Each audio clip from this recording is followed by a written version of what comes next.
guys, so welcome to my channel. So galing kami sa Nonsan Hospital. Kuha sana kami ng certificate na may natanggal kahapon na na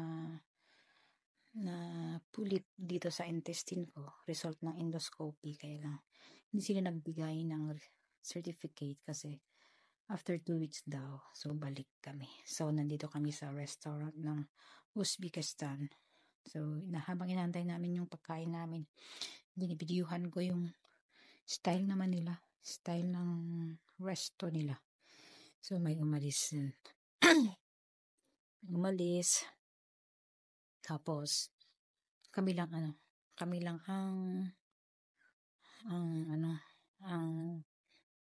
ang tawag nun, kami lang ang customer.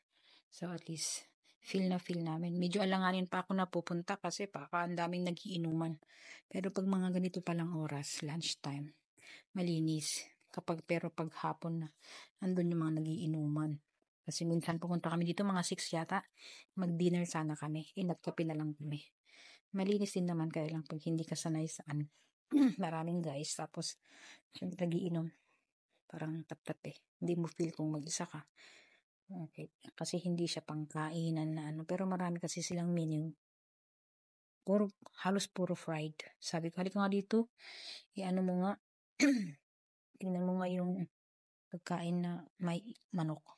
Meron siyang pinakita. Sabi ko, ayoko yan. Kasi gusto ko yung may legs ng manok, kaya pinalitan niya. Ayoko yung parang fried kumpa. Maganda rin naman. So, inaantay namin yung yung order namin. Saka namin i-video namin yan. So, dyan lang kayo guys.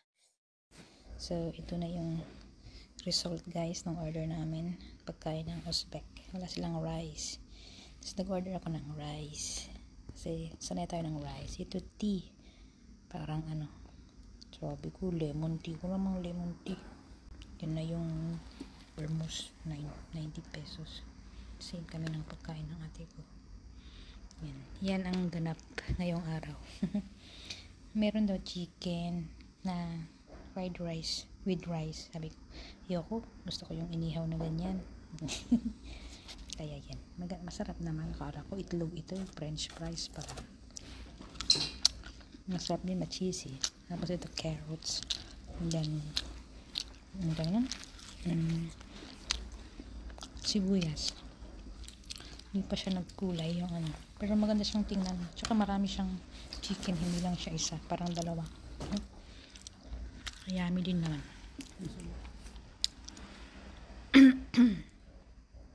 Dito kami. Kain kami ng ganito. Iyan natin.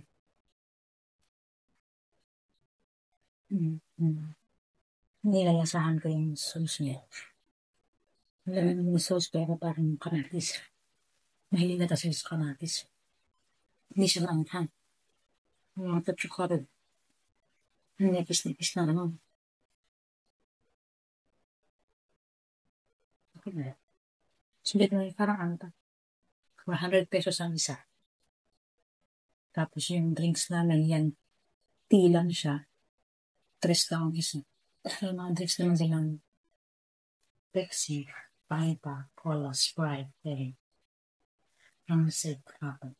Try na. Kain kami guys. Kain tayo guys. So, thank you for watching. Solis na kami. Ang daming lalaki, nakakatakot. Naapura tuloy ako. Puro kasi pang lalaki ay pulutan. Pero masarap naman, in fairness. Masarap din naman. Kaya lang, grabe. Hindi ako sanay. Lakad na kami, punta na kami ng market. Baka kung may mabiling mura.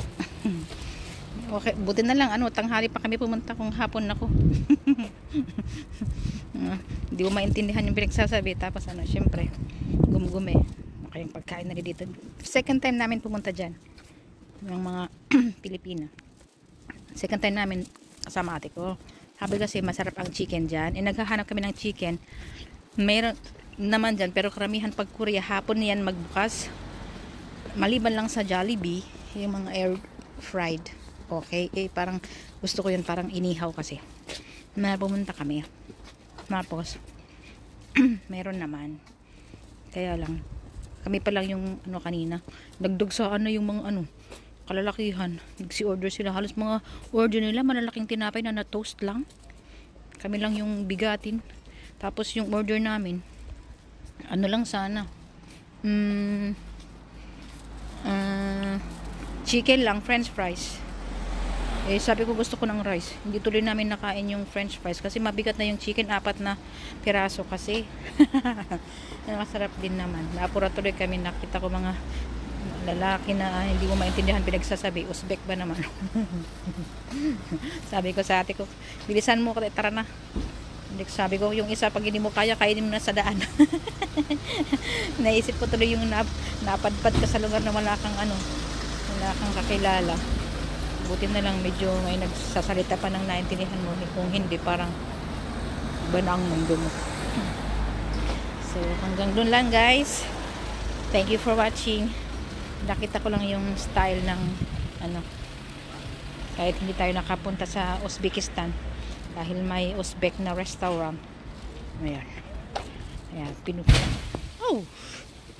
Ano yun? Naggagawa ng ng bigas na ginagawang cheese curls.